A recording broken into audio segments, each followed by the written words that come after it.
Good morning friends, তোমরা সব কেমন আছো? আশা করি তোমরা সব ভালো আছো। আমি সুদীপ্ত চলেছি সুদীপ ব্লগস থেকে তোমাদের সাথে একটা নতুন ব্লগ নিয়ে। এই ভিডিওটা শ্যুট করা হয়েছিল স্যাটারডে। এই স্যাটারডে দেখো কচুর শাক এখানে ভাপাতে দিয়ে দিয়েছি।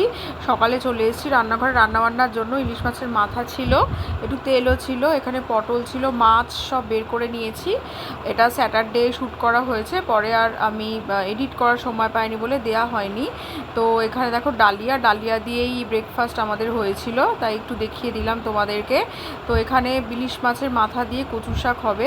কচু শাকটা ভাপিয়ে জল ঝরাতে দেওয়া হয়েছে, আর এখানে মাছের মাথাটা ভাজাভাজি করে নেব একটু, তারপরে এটা কচু শাকটা বানাবো। তো সানডে তো তোমাদের সঙ্গে শেয়ার করেছি, সানডে অ্যাকচুয়ালি আমার অ্যানিভার্সারি সেলিব্রেশন ছিল। তো সেই কারণে স্যাটারডেতেই আমি দুপুরের দিকে মানে সকালের দিকে আর কি চিকেনটা ম্যারিনেট করে রেখে দিয়েছি, কারণ স্যাটারডে ইভিনিংয়ে আবার ফ্রেন্ডস মিট ছিল।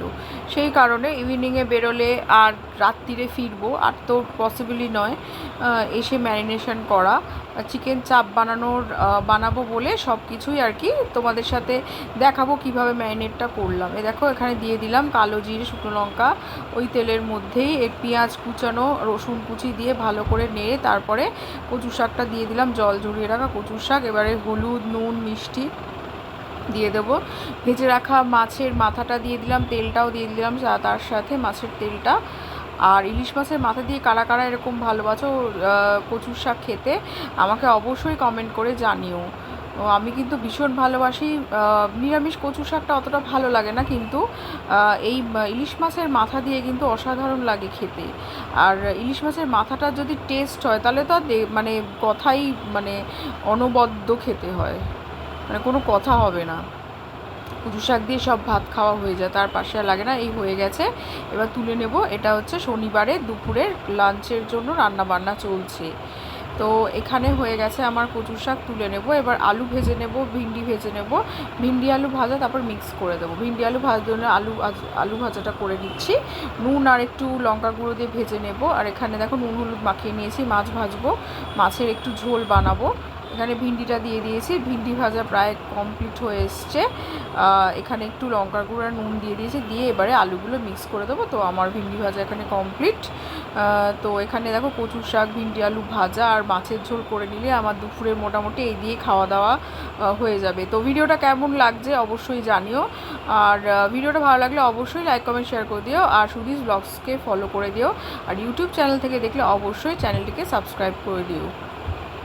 চ্যানেলের নাম হচ্ছে ডিজিটাল সুদীপ্তা, তো সেটাকে অবশ্যই সাবস্ক্রাইব করে দিও যদি আমার রান্নাবান্না ভালো লাগে। আর এখানে দেখো অনেকটা চিকেন বড় বড় পিস দিয়ে চিকেন চাপ বানানোর জন্য এখানে ম্যারিনেশন করে নিচ্ছি। টক দই, পেঁয়াজ বাটা, আদা বাটা, কাঁচা লঙ্কা বাটা, রসুন বাটা, তারপরে কাজু আর চার মগজ বাটা, সর্ষের তেল দিয়েছি, লঙ্কার গুঁড়ো সামান্য আছে, আর এখানে আছে জায়ফল, জয়িত্রী, গরম মশলা, আর হচ্ছে সাজিরে সামরিচ একটু শুকনো খোলায় নেড়ে নিয়ে গুঁড়ো করে এর মধ্যে দিয়ে দেওয়া হয়েছে। তো এখানে নুন মিষ্টি দিয়ে সব ম্যারিনেশন করে নেব, কারণ স্যাটারডে নাইটে আর পসিবল হবে না। আমি তো ফিরবই প্রায় 10:30 নাগাদ, 10টা 10:30 বেজেই যাবে ফিরতে ফিরতে, কারণ বন্ধুদের সাথে মিট আছে নিউ টাউনে। তো ওখানে বেরোবো বলে এইগুলো আমি সকালেই ম্যারিনেট করে ফ্রিজে ঢুকিয়ে দেবো। আর রান্নাবান্নাটা করবো হচ্ছে সানডে সকালে। তো এখানে মাছগুলো এবার ফ্রিজে ঢুকিয়ে দিয়েছি, তারপরে মাছ ভাজাগুলো মাছ ভেজে নিচ্ছি, আর ভাত বসিয়ে দিয়েছি, আর পটল ভেজে নিচ্ছি। আলু দিয়ে পটল দিয়ে একটু ঝোল বানিয়ে নেব। এই দিয়েই আমাদের স্যাটারডে লাঞ্চ হয়েছিল। তো ভিডিওটা কেমন লাগলো অবশ্যই জানিও, ভালো লাগলে কিন্তু অবশ্যই ফলো করে দিও।